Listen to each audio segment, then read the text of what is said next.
Welcome to the Silicon Web Costumers Guild presents Making and Styling Wigs for Costumers with Kendra Van Cleave. I'm Philip Gust, editor of the Virtual Costumer magazine and the coordinator for this webinar series. The Silicon Web Costumers Guild webinar series offers talks by speakers on a variety of topics about costumes and costuming. The webinars are free to Silicon Web members, and they may also be available to the greater costuming community on a space available basis. If you have suggestions or feedback for future speakers or topics, please send them to board@siwcostumers.org with the subject line Webinar Series.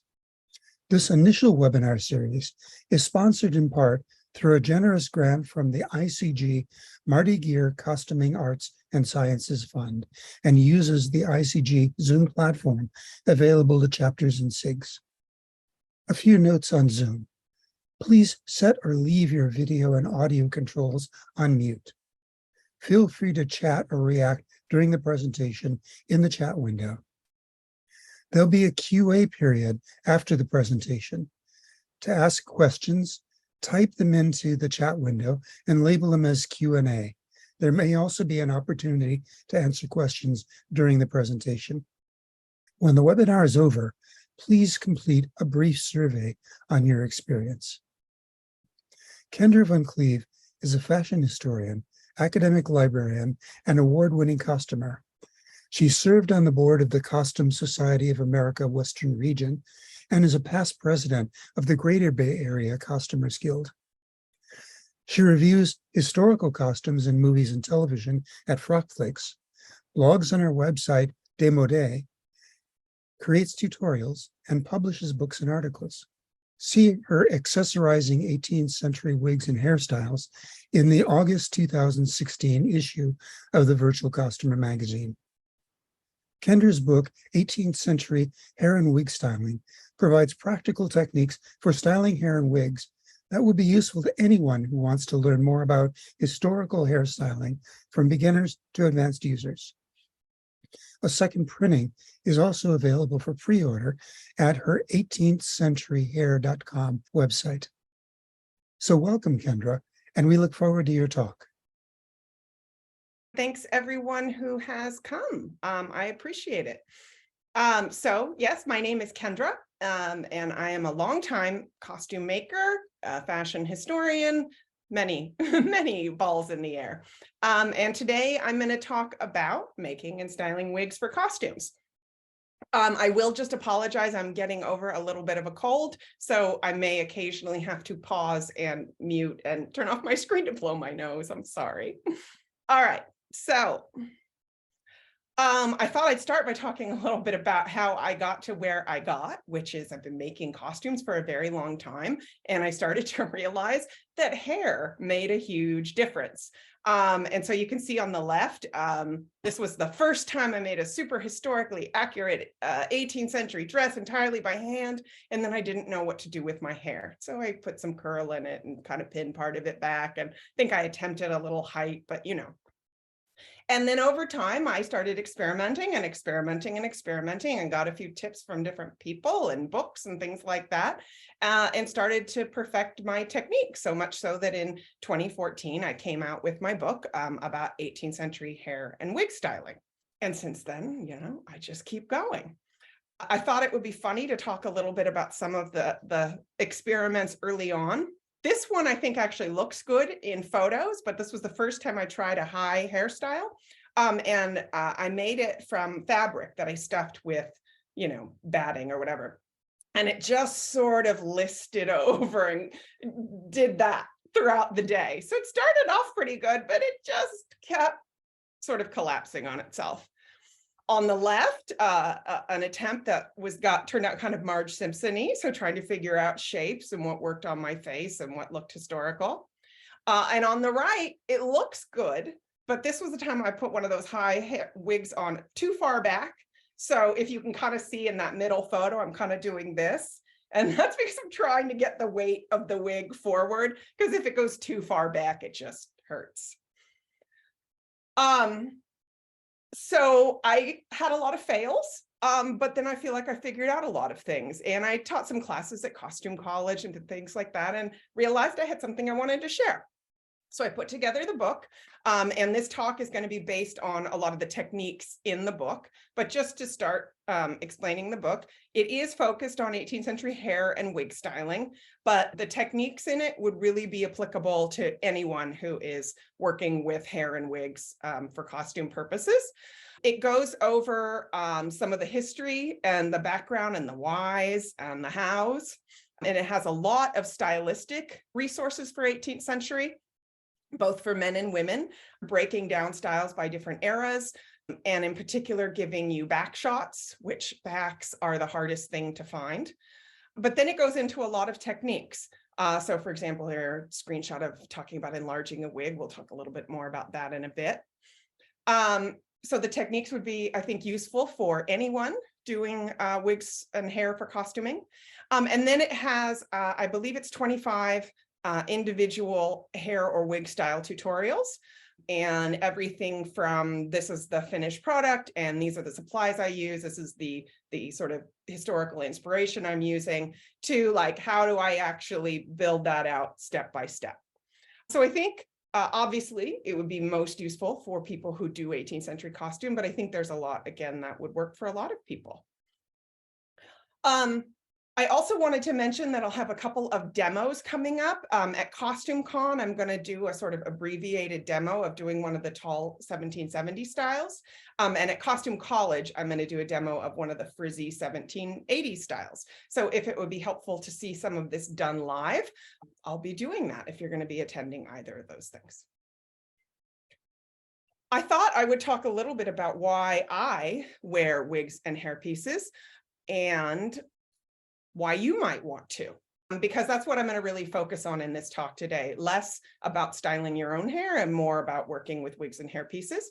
The big one for me is not having to do my hair on the day of an event. When I first started with costuming, I would set my hair in curlers and do all this stuff, and I would be hot and exhausted by the time the event actually happened, because I just spent 3 hours in the bathroom battling my hair. So I love that I can do something like this. It's done, and I know that what it looks like, and I know I'm happy with it long before the event or the day before, whatever works. And it's just done. And that's not to say it doesn't take a little bit of time to put a wig on your head and fine tune it, but it's nothing comparatively. In particular, I like that I don't have to stress that my hair is going to fail, meaning, you know, turn out not looking like what I want it to look like. So I can do it. I can decide it looks terrible and start over. I can fine tune it. I can do all those kinds of things again long before, and then I just know it's done and ready. I also love that I can rewear them multiple times. So I made this one for Carnival a couple of years back, and this is maybe the 3rd or 4th time I've worn it. And of course, it's a Sunday morning, so I was a little slackery this morning, but you know, I managed to put this on and some makeup and jewelry in 45 minutes, and it was just done, and I knew it was done. I also like that it doesn't damage my hair. In particular, you know, big styles like this, they take a lot of teasing, a lot of product, and in particular, the teasing I found can really break your hair, and you lose a lot of hair. I mean, it grows back, hopefully, but and then I love that I can do things that I can't do with my own hair, like have magenta hair or have really big hair. Nobody has this much hair growing out of their head. Historically, they used pieces or full wigs to create these styles. So I remember it used to kill me to watch Helena Bonham Carter in all of the Merchant Ivory movies, and she had all of that hair. And I had waist length hair at the time, but I couldn't do the same thing she did. And then I finally figured out, right, wigs and hair pieces. So again, more hair than you've got. And then if you care about historical accuracy or screen accuracy or whatever it is you're looking for, it often can be accurate. They did the same things. Now, in the 18th century, specifically women tended to try to look like they look natural, quote unquote, for the era, meaning they tried to not look like they were wearing a full wig. But men consciously wanted to look like they were wearing a wig. It was a status symbol and had a whole lot of meaning that I go into in the book. But so, you can kind of think those considerations, but there are techniques you can do that they did, like working your own hair into the front of a wig, or nowadays using a lace front wig, that can make it look, for all intents and purposes, relatively accurate. Side note, just Kathy, like I said, I'm not watching the chat. So if there is something I need to address as we're going, please unmute and say so. The cons to wigs and hair pieces, they can be uncomfortable. Like I said, those times I wore the wig too far back on my head, I definitely needed some champagne and some Advil to get through the event. There are things you can do to mitigate that. I will say the more a wig stands up rather than hangs back, if you've got height or anything that has weight to it, the more comfortable it will be. It distributes the weight better. So you can play with that. And I've gotten to the point now where I've made really tall wigs that are really quite comparatively comfortable, with the asterisk that my friend Tristan always says, beauty is pain. So there's always going to be a little bit of discomfort when we're not on our couch, right? So I'm not saying that right now I feel like I do when I'm just walking around with my own hair, not in anything. But honestly, I mean, maybe I can kind of feel there's a little tension here from the glue, and I can feel that there's some clips in there. But other than that, it's not too bad. Cons, they can look fake. The texture, sort of the color and shine of the hair, obviously the color, if you go for a crazy color. If you use a hard front, meaning, and we'll talk about that, but meaning, a wig, and don't work your own hair in, it can look like a wig. Again, there are things you can do to mitigate that. And again, I think the trade-offs make it worth it. And then again, it can be historically inaccurate. No one in the 18th century walked around in a magenta lace front wig, but as you can tell, I'm okay with that. So my approach to wigs and hair, and the approach that I use in the book, I want fabulous hair, but it needs to be reasonably affordable and reasonably available supplies. I am not going to special order the yak hair from wherever. I'm not going to make my own styling products on my stove. I'm not going to weave my own wigs or, hand knot each. I'm not going to do it because I can buy it. And in particular, I'm not going to spend money on human hair wigs. You can, they're really expensive, unless they're human hair wigs, in which case they can be a mix of human hair and synthetic, or other things like that, where if you find an affordable human hair wig, be suspicious. Between, again, accepting that I'm wearing a wig, powdering, lots of other techniques, I'm okay with synthetic. And what I love about synthetic wigs, in addition to the fact that they're much more affordable, you can do things to them that you can't do with human hair. And we'll talk about that a bit. Again, I want my hair to look great. And I want it to be reasonably comfortable. Reasonably, I don't want to be in pain all night. No point to that. But there's trade-offs. I prefer to spend my time and money on things I can use more than once. If I style my own hair, even if I use hair pieces, that's it. And granted, the hair piece is done. I can use that again, which is great. But I like even more these days, even if it's my own color, I'm generally wearing a full wig because, again, it's just done. And this is my own personal philosophy. When it comes to costuming, go big or go home. If something doesn't involve crazy hair or something else crazy on the head, I'm honestly not all that interested. So even if I'm doing an era that's sort of, a very simple hairstyle, you'll see that I often kind of bump it up a little bit, because for me, that is something that I really value in costuming. And then again, I'm not up for spending a ton of time on the day of, or making something I can buy. So you can absolutely, there are resources out there that will teach you how they made wigs by hand in the 18th century. Go for it. I think that's fascinating. I don't actually want to spend my time doing it. I took a workshop at Colonial Williamsburg once where we learned how to hand weave on a loom the hair wefts. And I thought it was so cool, but I don't want to actually sit around for days weaving hair. Okay. So that's my approach, and that really informs what I do in my costuming and what I do in the book. So one of the first questions is, where do I get wigs and hair other than growing it off my own head? Honestly, I'll kind of skip to the bottom and say these days, I prefer the Asian manufactured wigs that I can get from places like Amazon and eBay, because I found their wigs have a lot more hair in them and they're more affordable than the wigs I can find at a sort of mainstream store, like say Wilshire Wigs, which used to be my favorite. And that's not to say you can't find affordable, reasonable wigs there. Absolutely, you can. But I found the ones that I get on eBay and Amazon just have more hair. And with what we're usually doing, we're not just wearing it down. So we don't want it to be patchy in sections and whatever. So there's that. That being said, Epic Cosplay has an amazing range of crazy colors. We'll look at their coloring in a second.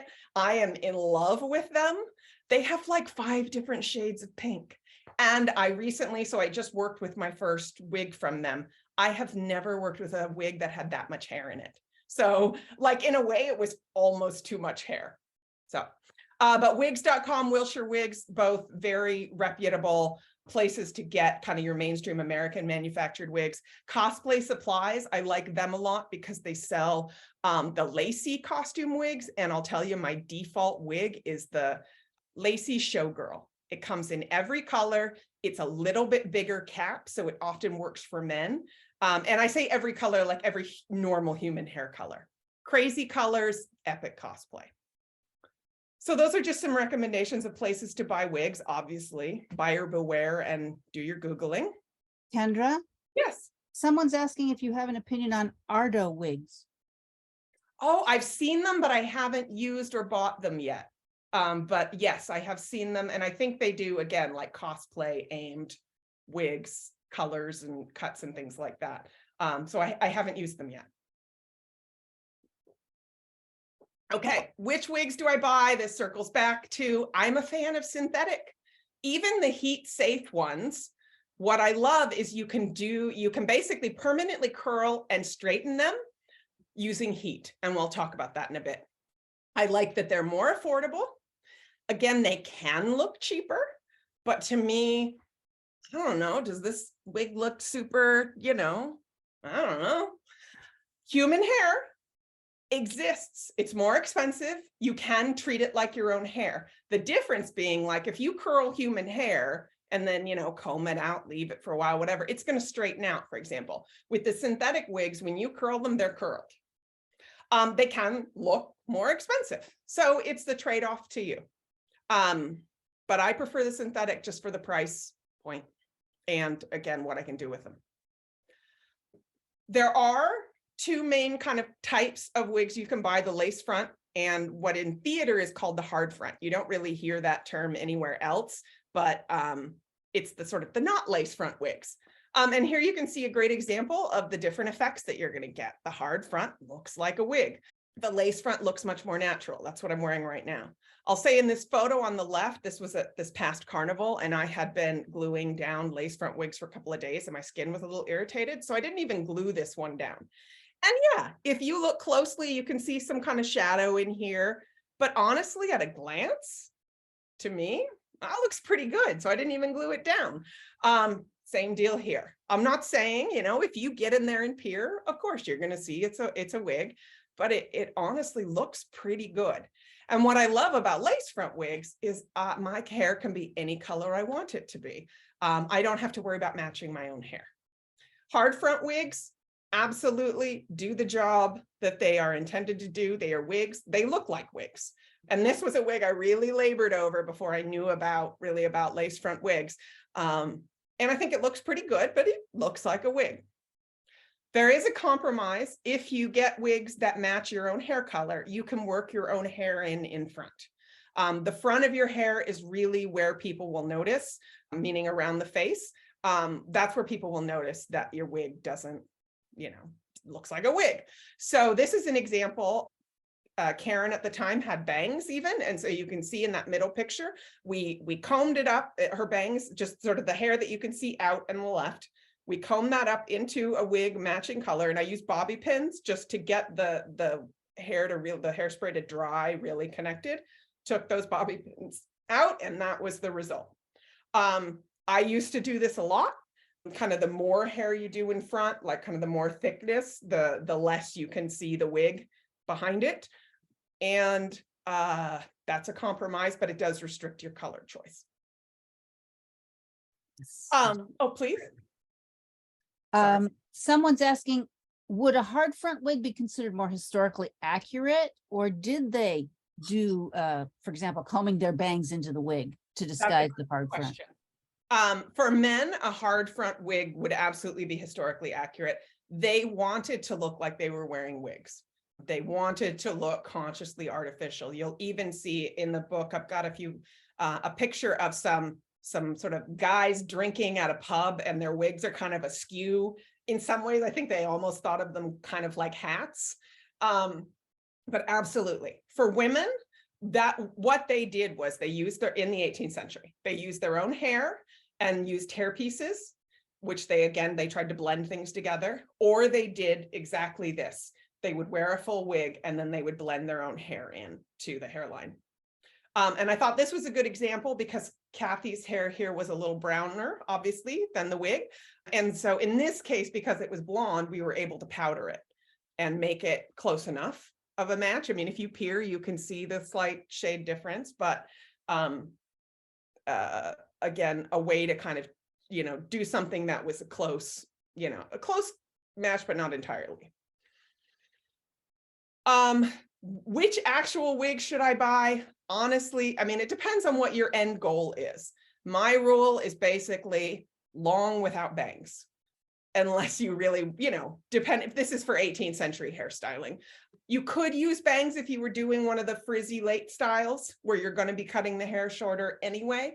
But honestly, I'd rather have the control of how short I'm going to cut it and all of that than having it sort of preset. I will say, depending on the final effect you want, if you want curl in your hair, I found it's easier to add curl to a straight wig than it is to straighten a curly wig. And the reason that that's important is in the 18th century, they loved to mix textures. So this wig has all this curl in front, but the back is straight. And so if you want to try to do that, or change the texture, again, you can, absolutely, but it's easier to curl straight hair than to really get curly hair to be stick straight. There's lots of different, this slide is kind of a mishmash, so go with me. I wanted to point out that in this isn't organized right. I should have organized this better. I wanted to mention that in addition to wigs, there's braiding hair and weaving hair and hair pieces. On the right, you've got weaving hair. This is hair that's meant to be clipped or sewn into your own hair in sort of stages or whatever, to fill out your own hair. And what's nice about it is it has a woven end. So if you look at a wig, all the hair that's kind of from here back, you'll see is this weaving hair or wefted hair. And what's nice about that is, like, if you're going to make a hair piece, you're going to attach hair to a wig to fill it out, all of that, having that stable end is everything. Braiding hair is hair that's meant to be braided in to do, like, little braids. And so it doesn't have anything, it's not attached to anything, it's loose. You could undo those rubber bands and it would just go everywhere if you weren't careful. And sometimes you want hair that's not attached to something for whatever purposes. Hair pieces are really easily available. Okay, sorry. The reason I mentioned brick and mortar shops is I found it's easier to find braiding and weaving hair in person at wig stores than I have online, although it's getting better for that. So that's why that's mixed in there. Pretty much every city has wig stores. They're usually aimed at the African-American market, but absolutely they have stuff for people of every ethnicity. Hair pieces are even more like these jaw clip ones. You can get those at Sally Beauty. Obviously, you can order them online. And you can use them as is. I mean, it's a big hunk of hair with a clip. But what I really love is taking them apart. So for example, those jaw clip ones, you just sort of open up the jaw clip and pull the piece off. You basically have a square with rows of weaving hair sewn to it. And you just take it, you can cut it apart or take a seam ripper to it, and you suddenly got all of this hair. My other favorite technique that I've developed since writing the book is I buy 2 wigs now when I'm going to make one. So one is the base wig and one I cannibalize for extra hair.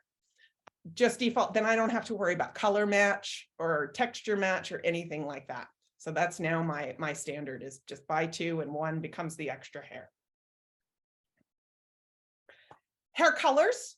There are a wide range of colors. If you're trying to match your own hair, I recommend either going into a wig shop and asking to look at a color ring, or you can buy them online. Different companies make their own color rings. And as you can see on the left, these are natural shades. And there are lots of subtle differences. There are different mixes and all that sort of thing. The nice thing is that hair colors are relatively standard across brands, meaning let's see, I used to be a 130. Now I'm lighter. I'm probably a 27 or whatever, but I know that I can just buy that hair color in any wig. Now I have seen subtle variations. So in particular, if you have a hair color that's hard to match, you know, a lot of people have highlights or blends or, you know, grays or whites or whatever, just remember the name, the style name and the brand and buy a bunch of them because that's your wig now. But there's also tons of crazy colors. This one on the right, that's the Epic Cosplay color ring. I recently got it and I am just in love. Look at that. Look at all those different shades of purple and green and like just colors shades I've never seen before. Some companies online will let you buy the rings and return them. It depends. They usually cost about $20 to $50.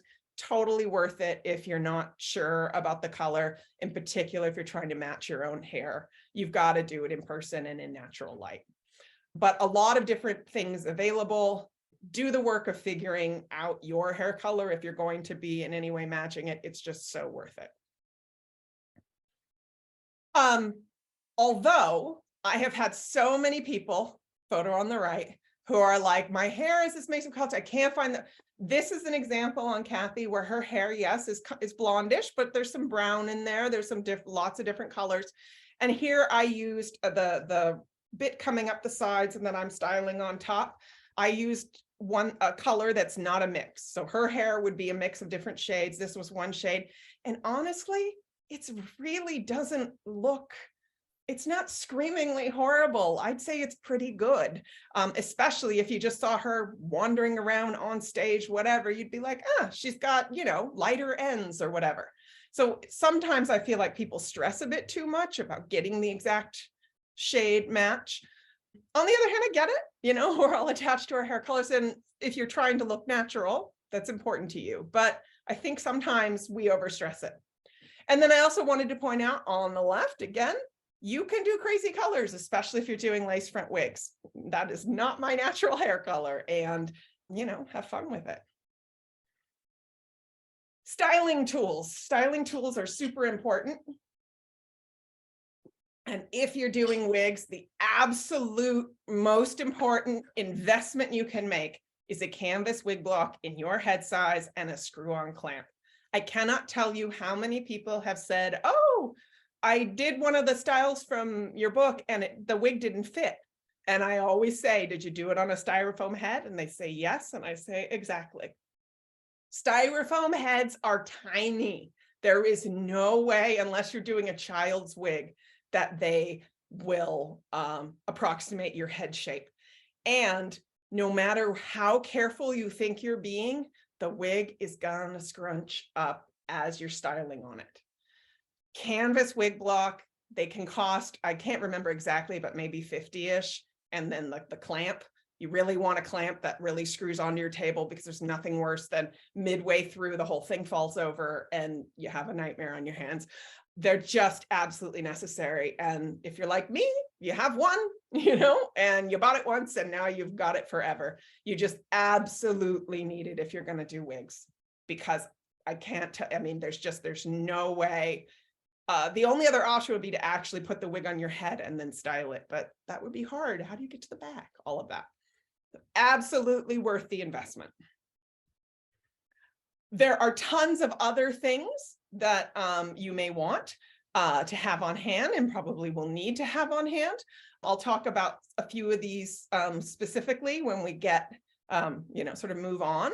But a lot of it is kind of standard hairstyling tools. Most of us own a comb and a brush and know what a bobby pin is and all of that. And I'll say there's tons of different kinds of pins out there. I just like your conventional bobby pins. I know some people like other things too. I also really like having things like clips, alligator clips and jaw clips on hand, because I'm often sectioning the hair. You'll see in places like if I'm going to curl part of it, but not all of it, or just, you know, you sectioning, there's always like, I need this chunk out of the way. Having clips handy for that is really important.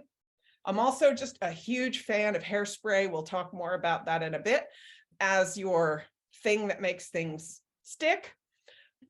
And curling iron, even if you're using a synthetic wig, you don't have to plug it in, but it's a nice shape. So this PowerPoint and the presentation will be up posted. And so just a nice list to have. All of this I go over in the book, and then specifically with the different styles, these are the tools you'll want for this particular style. Getting a little bit more into that, remember, we can be creative about what we use as styling tools. So your fingers are different sizes. You can use your pinky, you can use your first finger, you can use 2 fingers, you can use your thumb. So all of those are right there at your disposal. One of my favorite things for 18th century hairstyling, because you're often making rolls, either just as part of style or what they would call a buckle, which is, you know, the really, I don't quite have one here, but, you know, the man's, for example, you just see so many styles with these very structured curls. So my favorite product for that is PVC piping. You can buy it in different widths at lots of hardware stores. Just go in and they'll cut it for you, and they'll be very confused when you're like, I need a foot of PVC piping, but you know, we live to confuse people as costumers. And what I like about it is it's cheap, it's easy to get, and it's smooth. It's really easy to pull it out. The hair doesn't grip to it at all. And it's that perfect round shape. But also knitting needles, lip balm, thread, anything that you can find around your house that is the right shape for whatever it is you are trying to do can be used. So I often go into my kitchen and start opening drawers and cabinets and looking for something that's kind of that shape. And I'm often amused at what I can find. One of my favorite things is in Bridgerton, when they did the big frizzy wigs for Queen Charlotte. They posted some photos on Instagram, and one of her frizzy wigs, they curled the hair to start, and they used kebab sticks, which I thought was hilarious as the base curl. So think creatively. Synthetic hair, my favorite thing about it is being able to curl it and being able to straighten it. And again, because 18th century hair in particular, you're often, one section is one thing, one section is another. On the right, 2 different styles from the book. The start, this is the hair set. So I show you what size curl do you want to use, what direction are you curling, etc. Top right, you've got your conventional curlers, and the foam curlers are great. They work fine in the boiling water, which I'll talk about in a second. At the bottom, this is for a frizzy wig, and in this case, I just use the stick center of the curler to get a really tight curl. And then what you want to do is you can steam it, but for curls, I really prefer boiling water. So you boil the water, it can be actively boiling or you've just turned off the heat, and you either dunk it or pour it over the hair that you want curled. So in the case on the left, I was curling all the bits on curlers, and the rest I wanted to stay relatively straight. So I bundled that up into a bun and tried to maybe not get it as wet. And I just dunked it using some tongs, but you can also hold it and pour. The key thing is you don't want to soak it. You want to just dunk or pour. Longer than that, and you can really just melt the hair and it'll all, you know, I don't know what. But I've never had a crisis. I've only really seen any crises happen with like a super cheap $20 wig, you know, that really melted. That's the only time I've ever really seen it. But again, don't leave it in, just dunk it or pour it. And, you know, like this wig, that's how I did it. I mean, I then had to style it, but, and then what I also love about synthetic hair is you can straighten it. And now I'm realizing I'm going to have to change something about my share. Hold on one second. I'm going to stop sharing and restart just so that you can see my full screen, because I want to just show you a quick video on Instagram. You're all seeing my desktop, right? I love, so this is a stylist, I think he's in the UK, who does a lot of vintage styles, you know, finger waves and all of that. but I find these videos he posts just mesmerizing. He's sitting there, he's got a steamer and a brush, and all you've got to do is brush it and kind of pull on it. And there you go. I love it. So relaxing. This is my ASMR, whatever you call it. I'll just let it play through one more time so you can see the curl. And there you go. This is what I love about synthetic hair. And then that's it. I mean, you could curl it later, but it's not gonna be like human hair where you use a straightening iron and it kind of wears off, or you do a curling iron and it kind of wears off. It's done, it's set.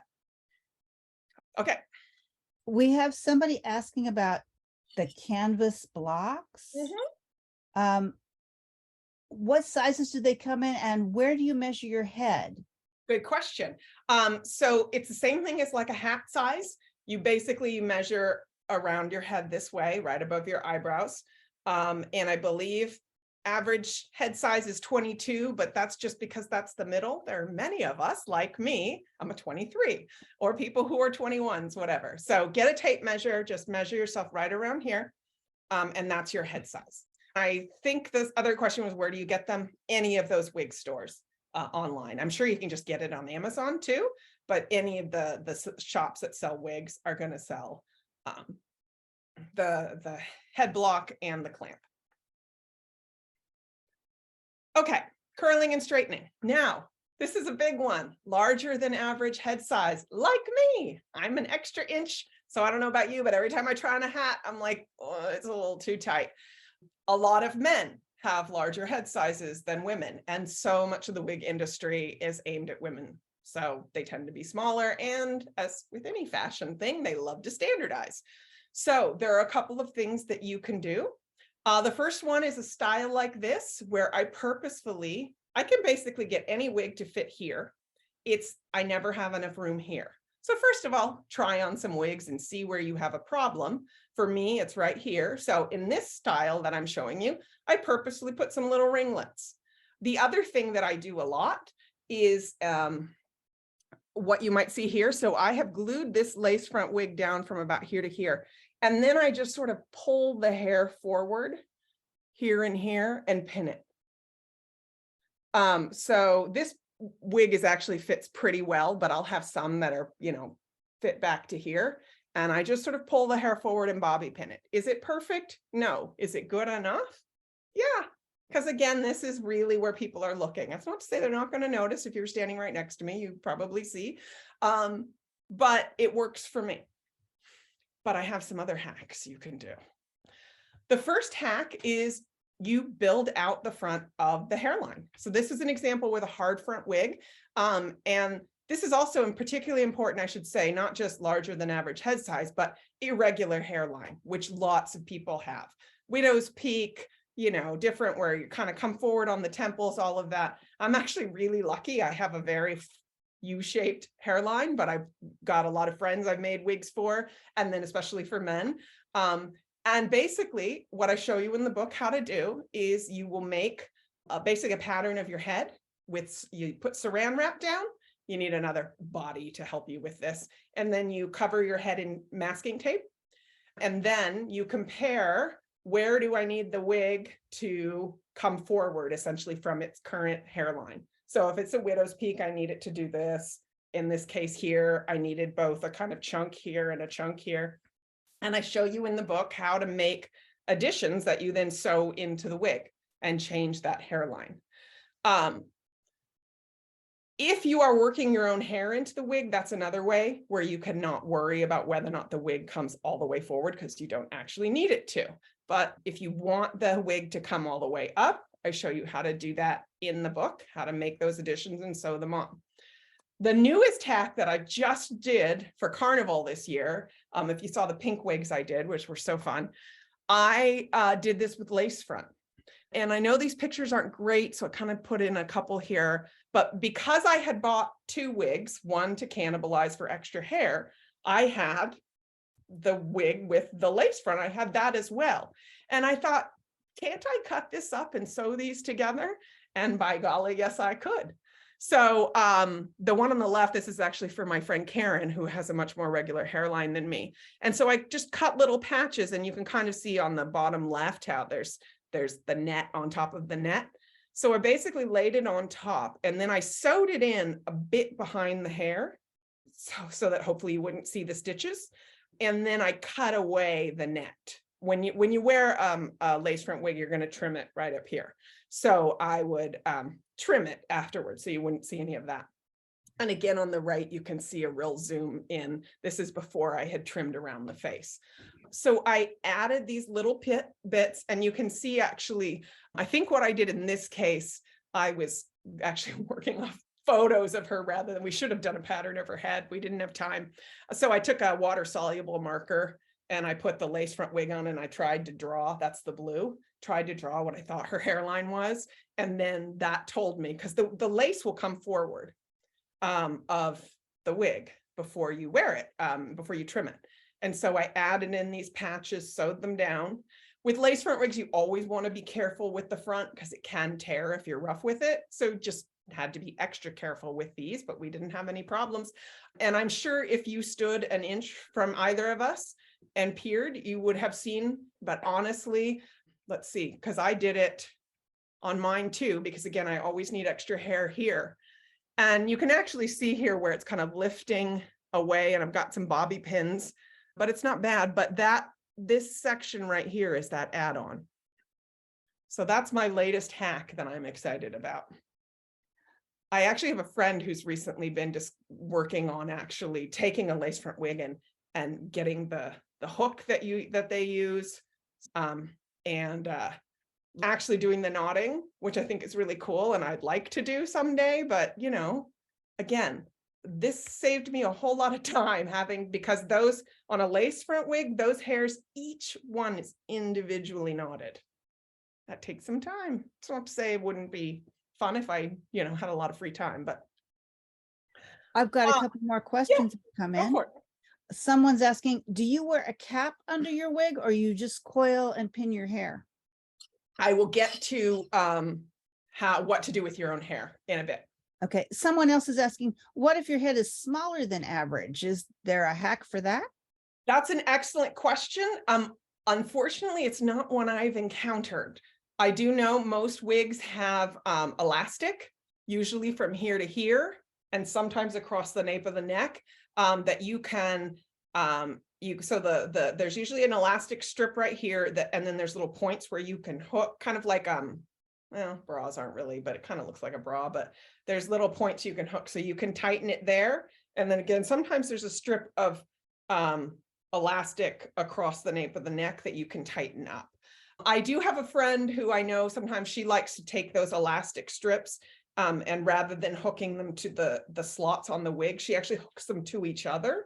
Again, this is underneath. That's the main tips that I can give you. I haven't really encountered anyone who a standard wig with a smaller size head, that a standard wig didn't fit fine using those.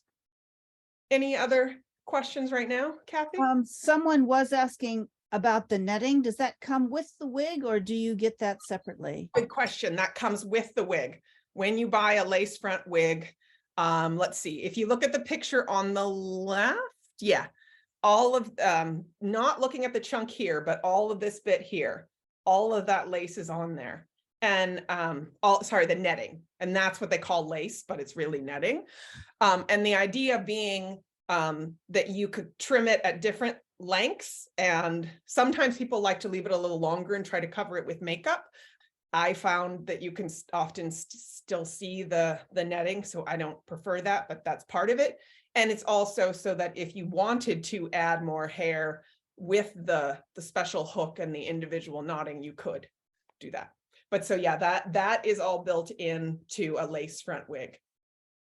And what you would do is, style it and then you would trim, right? And let me here. Hopefully you can see, don't know.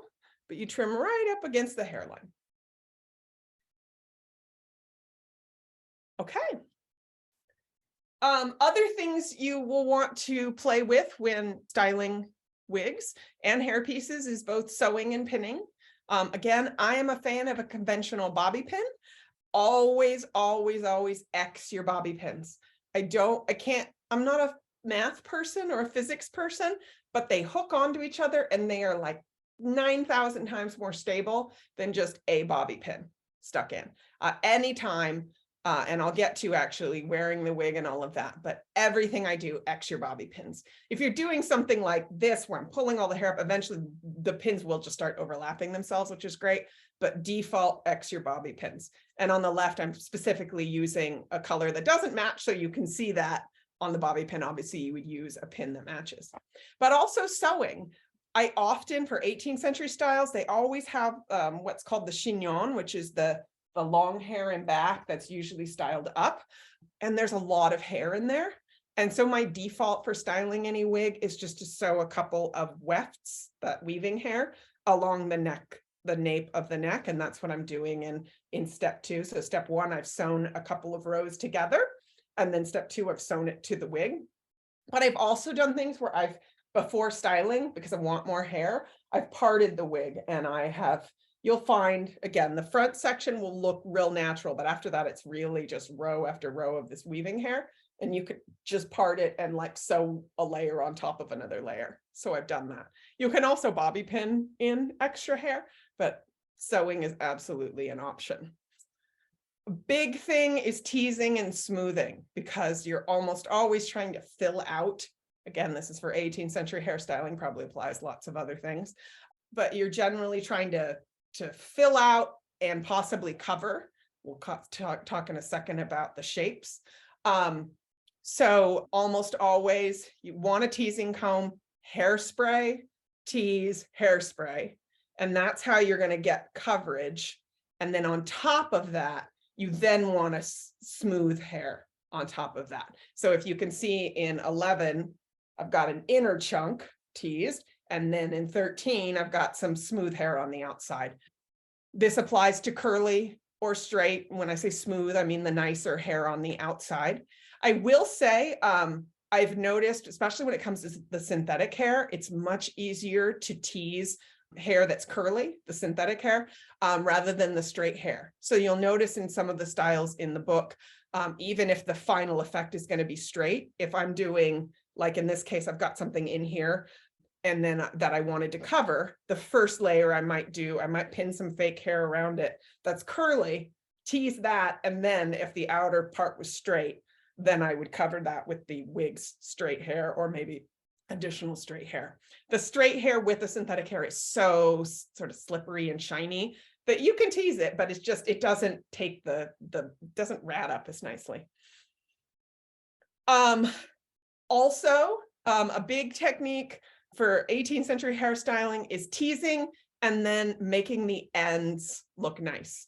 So one of the styles I show you, you'll curl the wig, you tease it out, but then you're going to go through and make, as you can see in 20A and B, make each, little curl. It's worth it because you're going to wear this more than once, to make it look pretty. But the teasing gives you the volume, and then you want the outer bit to look nice. So absolutely tease at the base and then make the whatever is on the outside look nice. All right. Just wanted to point out that holes happen a lot when you're styling, meaning there'll suddenly be trying to find, something like that. And what I particularly recommend is to bobby pin bits together. So in this case, with each of these vertical rolls, I've stuck in a bobby pin that connects them. And that will sort of pull things together if that is an issue for you. I also wanted to point out one of the things in the different styles in the book will show you is how to recurl. And what I mean by that is when you first take hair off of a curler, sometimes it looks perfect and you're like, oh, great. But sometimes it can be a little wonky. And one thing that amazes me is you can take a finger or a shape, start basically comb the hair around it and hairspray, wait a second, and it will be the world's most perfect ringlet. So that's another technique to use, is don't necessarily just use the curls as they come out. You can make them look nicer. You can make them into a full ringlet or just smooth them out. A lot of the styles of the 18th century are about high hair, particularly for women. And so there's a couple of different ways you can get high hair. Obviously, you can just tease the hair. That only gives you so much volume. For one thing, it can kind of list after a while. If you were trying to do this just teasing, you could, but I don't know how long it would last. And in particular, if you want to put hat or decoration or anything on it. So my two favorite techniques, one is to use rats, which are those foam, often donut shaped things that you can get at any beauty supply store and for sure online. And you can get them in different sizes.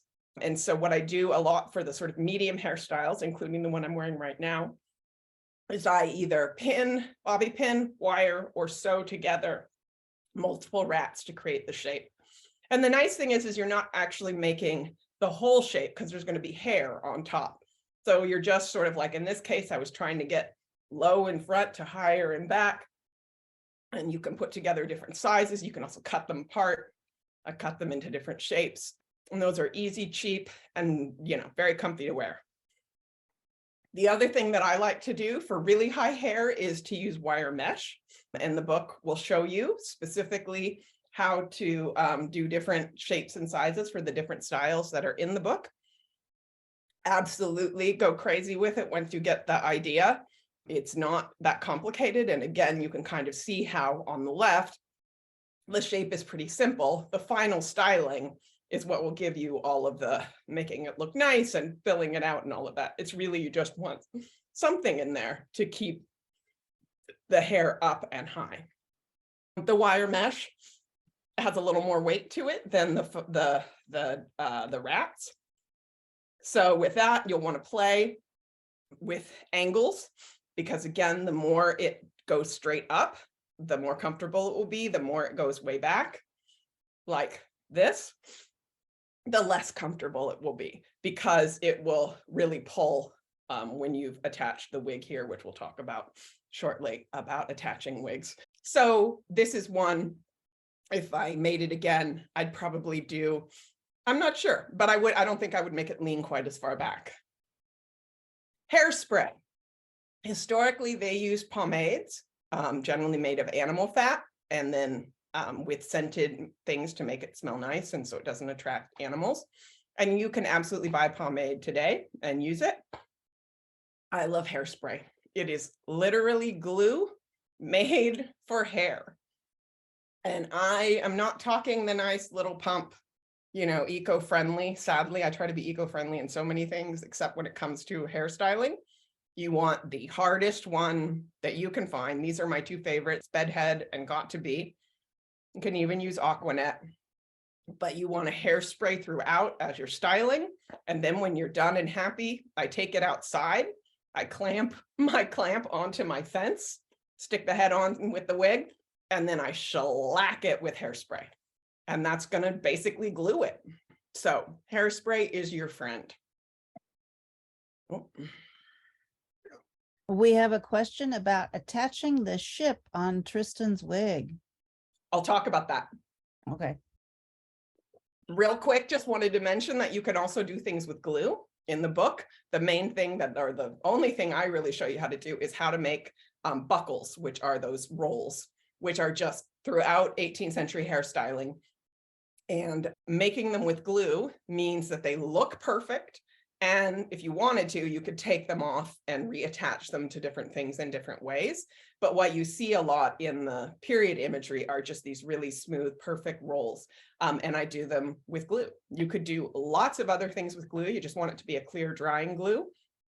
My favorite brand is called Aleene's. This is on the list earlier. Aleene's Jewel It. It's a jewelry making glue, but you could use Elmer's, anything that dries clear. And the goal is, as you can kind of see in the top left image, is you want to glue and then wrap some hair around the outside so that you're not seeing the actual glued hair. So there's a glued layer underneath and then you're covering it with more hair. And you can do crazy things with glue. I've seen people done some really cool 1830 styles where they have it looks like almost a bow made of hair, and they're doing that with glue. I also recommend thinking about using hairnets if you can. In this case, a bun.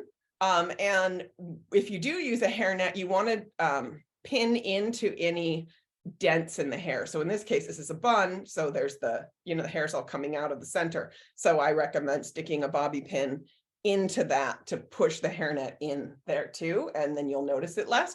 But hairnets really smooth things out. You can also see them if you're standing close. So, it's a trade-off, but it is an option for sort of finishing and making things look nice. Wearing wigs. What do I do? You absolutely need a stable base if you have hair.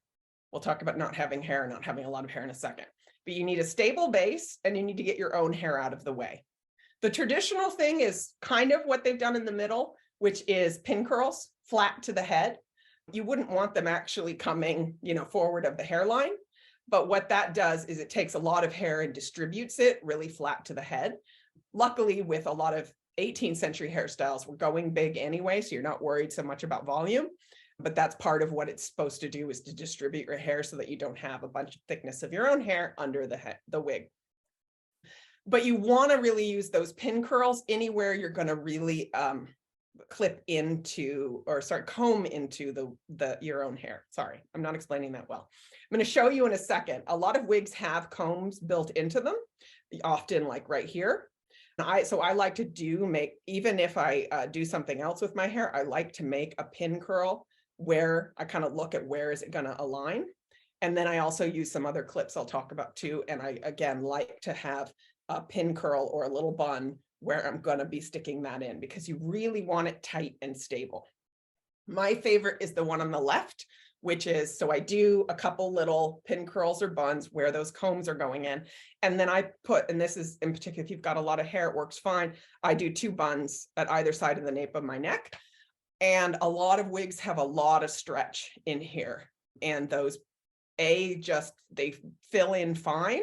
You want to keep this all real tight, but also it kind of gives the base of the wig something to hook onto. So it's not like they really ever creep up, but you really kind of are pulling it over those buns and it grips it. Another option, if you can French braid your own hair, is a tight French braid, particularly one like this that goes around the head rather than, straight down and back. Again, you're trying to distribute the hair and get it flat. And in particular, whatever you do needs to be real tight, because that's what your wig is going to grip onto in terms of pins and combs, which we'll talk about next. If you don't have a lot of hair, you have no hair, or you have really slippery hair, get one of these silicone wig grip bands. I couldn't find a photo of how you'd actually want to wear them. They always show them like as a headband. You'd want to push this back so you couldn't see it. But these are stretchy, tight, and super grippy. A friend of mine had cancer, and she had about a centimeter of hair. And so she discovered these. And I know a friend who's Asian, has real slippery hair. And so she used one as well. And so push it back a little bit, but it will really give you something the wig will just really want to stick to it. You can also kind of clip or bobby pin, kind of underneath it. And that will really help stabilize things. The key thing that I really like are wig clips, or they're also called toupee clips. And here's a wig I made where I always default sew in 2 wig clips, usually kind of here and here, but could be more here and here, and you could do more if you wanted to. These will grip the even tiniest bit of hair. And while they don't do everything, they just clamp on, and they're those snappy. They're little combs, but they snap like those barrettes you used to wear in 2nd grade that, you put in and you snap and they kind of poof, and they just grip, and they work so well from keeping the wig to start sliding back. Now that's not the only thing you want to do, because if you only attached a wig right here, it's going to wobble around. And so what I also recommend, and these are bigger so you can see them, but I X bobby pins right here. And then also right here and here. And with that, I got a tiny bit of movement in there, but this feels super secure and straight and on, and I've never had a problem. But I find those are the points here and here that I really need just to keep the wig feeling stable on my head. And then these guys, those little wig clips, are what really just keep it in place. I do have a video online that will show you It's on YouTube. It's linked off of the book website. So pardon me this while I fuss around. Where I show you, this is the technique where I'm going to work my own hair into the wig, but you can see I'm going to clip in here and that into some buns. You can watch this whole video at your leisure, but the wig is still really wobbly. And then that's where I'm going to pull it down and pin it here and here. And that really is what stabilizes it. Same for men. I recommend the wig clips if they have any hair. Otherwise, I recommend that silicone wig grip band. I asked friends for ideas for what to talk about at this, and one person, this was her question: what can be done if your wig starts tilting or falling off if you're out partying? Well, the main thing I would say, and this is the first time I was ever organized enough, I did this at Carnival, I made myself a little go kit that had, I think I had straight pins and safety pins, but then bobby pins and a couple of other little bits and pieces. Honestly, I think your big one would be have some extra bobby pins on you, because if it starts tilting, you can yank it back and pin it, or falling off, that means it's just not attached well enough to your head. Just have some extra bobby pins on hand. You could have a comb if you wanted to. You could have some hairspray, you know, this is if you've got a big enough bag and all of that, and you don't mind carrying that around, that would probably be helpful too. But the big one, have an emergency stash of just, 5 bobby pins. A big question a lot of people ask is traveling with wigs. And they do sell, on the left, you can see these boxes that are made for sticking a head with a wig on it inside. Now, the problem is there's no room for this. So I've never bothered with that. What I usually do, I throw it in a plastic bag. And when I get wherever I'm going, I pull it out and fluff it up. So this is me. I have not unpacked from Carnival. This is a wig that I wore. That's how I carried it. Yeah, it needs a little fluffing, but it's not bad. If I have a really tall wig that I'm feeling precious about, I have done this before where I've put it into a plastic file box. You can fill out the space around the wig with, socks and t-shirts and whatever. If you're worried about, obviously it's going to take up a decent amount of space. It takes up about half of the one I have, takes up about half of one of my big suitcases. But like if I'm going to Fête Gallant at Versailles, I'm just going to have one costume. So, I have that suitcase as my costume suitcase. I can easily fit the dress and whatever in half. And then the other half is the wig box. And they're lightweight, so they don't add a ton to your suitcase weight. No matter what, I would put the wig in a plastic bag just because things are going to grab it and pull it and whatever if you don't. So either in the file box or not. And granted, this past year at Carnival, I took that big pink wig and I put it in a plastic bag. And when I packed it, I kind of packed things around it and then into the head shape, but it did just fine. Again, I may have to fluff it or smooth it a little bit when I get there. They make traveling folding wig stands. I just use like a lamp. I love using lamps. Anything that kind of, or, anything that sort of like if there's a hook on the back of the shower door, not the shower door, but the bathroom door, anything where I can kind of plomp it on and let it balance and then smooth it out. And it kind of just, it does fine. Big one is cleaning. Back to what do I do if I've wrecked my hair at a party? Try to remember, no matter how much champagne you've had, don't lay down. Don't headbutt somebody. Watch out for branches and low-hanging decorations. Try not to touch it. The less you touch it, the nicer it's going to stay. But you can smooth it out with hairspray. And I meant to have a piece of toilet paper to show you. What you want to do is just take a strip, hairspray it. This is also for styling. Take a strip of toilet paper. So we've got our strip here and just do that with it. Brush it with it. Let's see here. I will use my power cord to show you better what I mean. Pretend this is a strip of toilet paper and just do that. It amazingly catches the flyaways and things like that. So you can do some minor touch-ups if, it was a rough night. Theoretically, One thing in particular, if you are working your own hair into the front of a wig, is you'll get a lot of hairspray buildup. And I have read that you can spray rubbing alcohol and that will sort of deconstruct the hairspray. I haven't done it a ton and I haven't had a lot of success the few times I've done it. So what I usually try to do is I try to smooth it out and restyle it, and eventually I will take it apart, wash out the hairspray, and if I need to, reset the curls and restyle it. You don't even have, if it's a high wig, you don't even have to take, whatever is the height thing off. You just kind of need to wash out and smooth the outside hair. So yeah, it's a bit of work, but it's not as much as making it fresh. And again, I've found most of my wigs I can wear at least a couple of times before they start to look ratty. Also things like, I might comb out this ringlet and reset it. I might comb out the back and reset it. You'll find in particular, any hair that kind of touches down here will get kind of ratty. And with 18th century wigs, with men, there's usually the long ponytail, or with women, the looped up ponytail kind of thing. And in particular, that's something I often comb out and redo, but that's just one little chunk of it. So find the places that are having problems and kind of reset those as long as you can. And then eventually, yeah, it may have lived its life and need to be washed out and redone or thrown out. Last thing, and then I'm going to stop. I think I'm almost done here. I did just want to mention decoration. Someone asked about the big ship on Tristan's wig. All kinds of things that you can just attach to a bobby pin or a clip. Like on the left is a backside of a flower. In the middle is some ostrich feathers. And you can hide, like in this case, so I hid the clip with, gluing ribbon around it.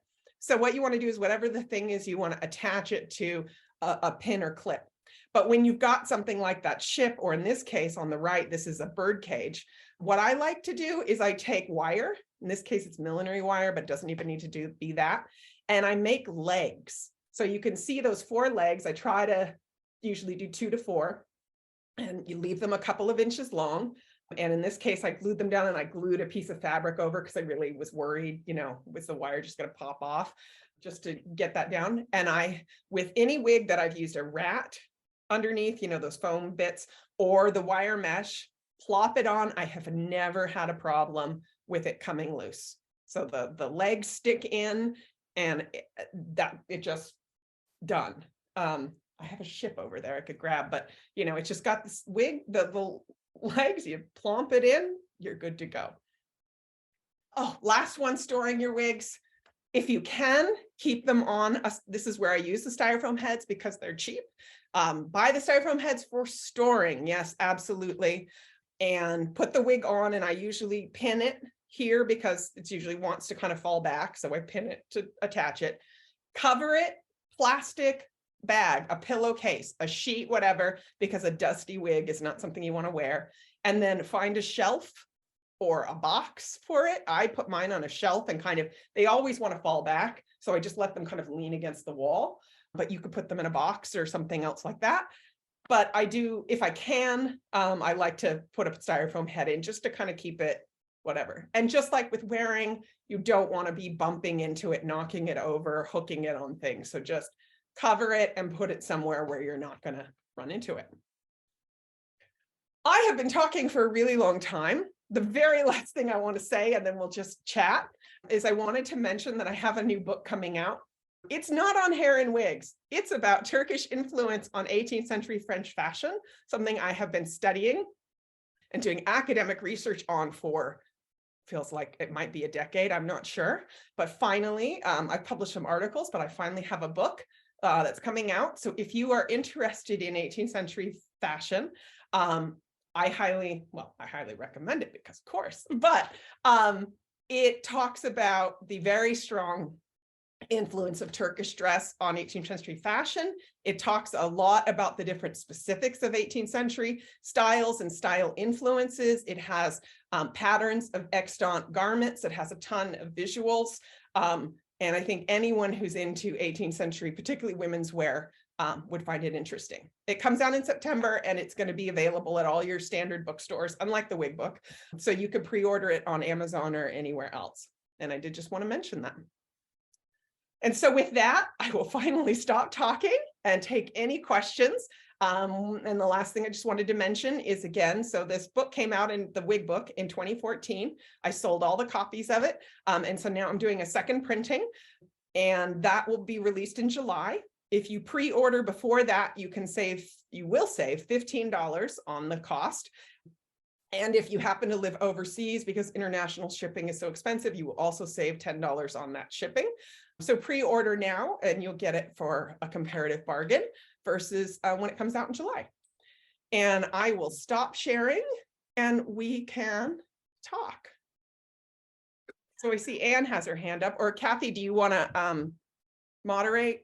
I can do it, or you can. Well, we do have some questions that came in before Anne put her hand Perfect. There you go. up. Someone's asking, how do you clean a lace front after you unglue it from your head, and how long does that last before the lace wears out?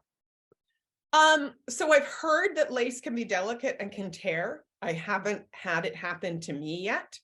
So I'm going to say for sure a couple of wearings minimum, and just, you're going to be a little more careful with that section or that area of the wig.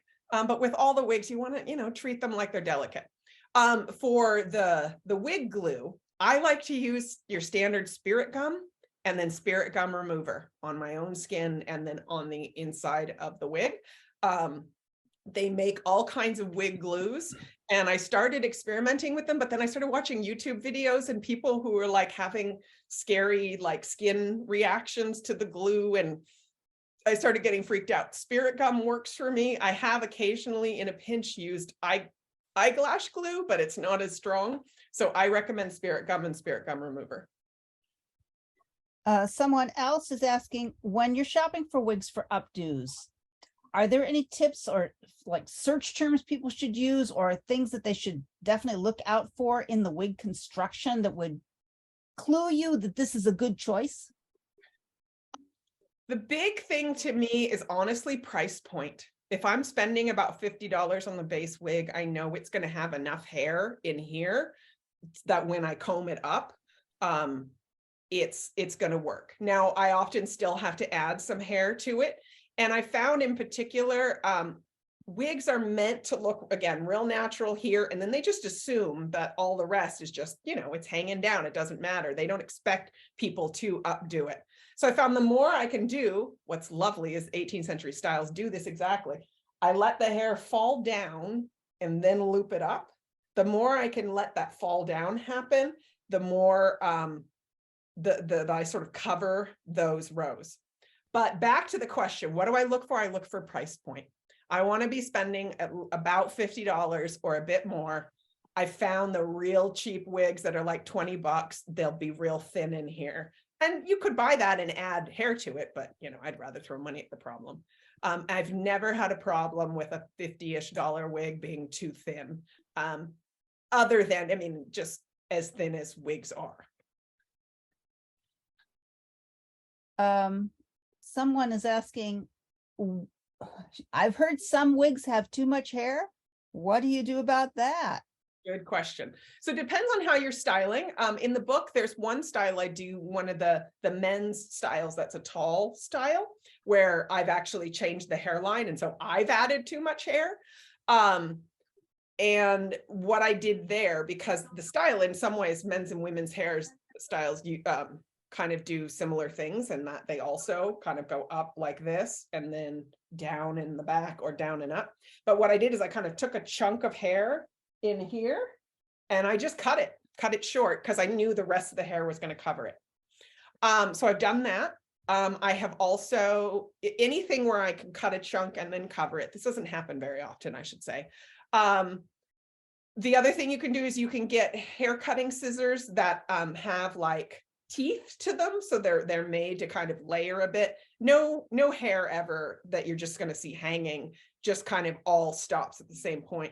So you can get those. I think they're feathering scissors. I'm not positive what they're called, but the hair cutting scissors with teeth, and you could sort of feather out some of the hair if you needed to.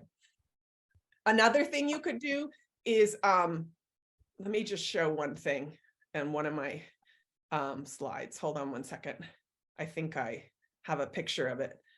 So there was a wig that I wanted to use that was kind of bob length. Then I added a lot of hair to it. And I was able to work with the bob length in front, but in back, it was in the way. No, I didn't end up using it. It's this gray wig at the bottom. And what I did here is I took the bob length hair from that middle where you can see the parting that goes down to the nape of the neck. I put that in a little ponytail, like a rubber band, and I flipped it under and pinned it. And then the long hair is sewn to that bottom edge of the wig and comes up and covers it. So doing things like that, where you sort of, you take the hair and you kind of pin it flat to the head and then cover it with something else. You can do that to get, a chunk of hair that's sort of in your way, out of the way. Anne, did you have a question? Yeah, a couple. One is that when you painted the glue onto the curl to hold them in place, do you thin the glue out with water or anything? I don't. So I put the glue in a dish. I take a paintbrush. I wrap the hair and I just sort of paint the glue on top, and then I wrap another layer of hair. And what I'll do is I'll put some bobby pins on it while it dries. And I should back up and say, let's start. In this case, I'm doing a roll. So I take my roll shape, I cover it with wax paper that I tape so that I've got a layer, something in between, something smooth in between what I'm gluing and the thing. I wrap it, I spread glue on it with a paintbrush, I wrap some more hair on top, and then I stick some bobby pins in just to grab it and hold it together while the glue dries. And then I can just slide it off the form, leave it to dry, and then I can remove the bobby pins. When you do the, say you're doing pin curls on your hair to hold, for the base of the wig, do you X the Yes. bobby pin there too? Anytime I am using bobby pins, I am Xing them. I Okay. don't understand the physics. Somebody who's smarter than me does, I'm sure. Friction. They grab each other, and you put one bobby pin in and it can do all this. You put two in and they're like plump. And aren't they harder to take out? No, I mean, sometimes they'll kind of grip on. The one thing is I found for some reason, one will pull out easier than the other. So if you got X bobby pins and you're trying to pull one and you're like, it doesn't want to come, try the other one. And the other There's one. never one bobby pin, it's two. It's always two. Unless, again, I'm doing something where I just bobby pin after bobby pin after bobby pin, because I know they're going to overlap and catch each other. But you want them to scissor. Yeah. One final thing, what do you do about the loose frizzies? You get the hair nice and there's this little bits of hair. Yeah, no, totally. Okay, this is something I forgot to mention. Another advantage to wigs, you can cut them. So I will literally take scissors. So there's two things I do. One is I will take scissors and I will cut those offending stray hairs. You don't try to glue them down or save them? So no, because they're sticking out, they're annoying me, just trim them. It's great.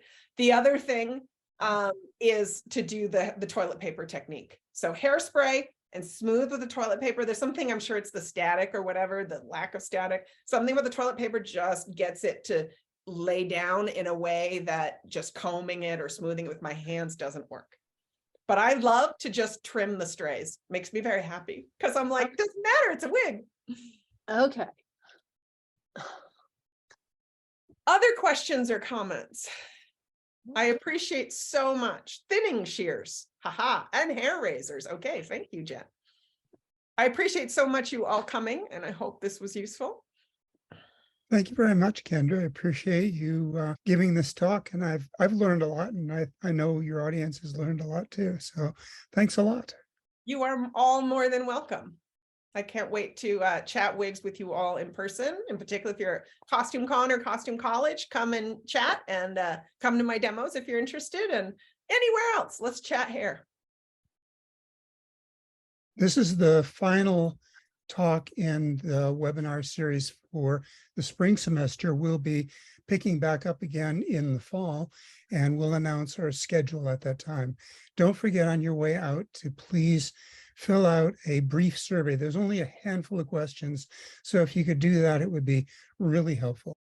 Thank you all for coming, and we'll look forward to seeing you again in the fall.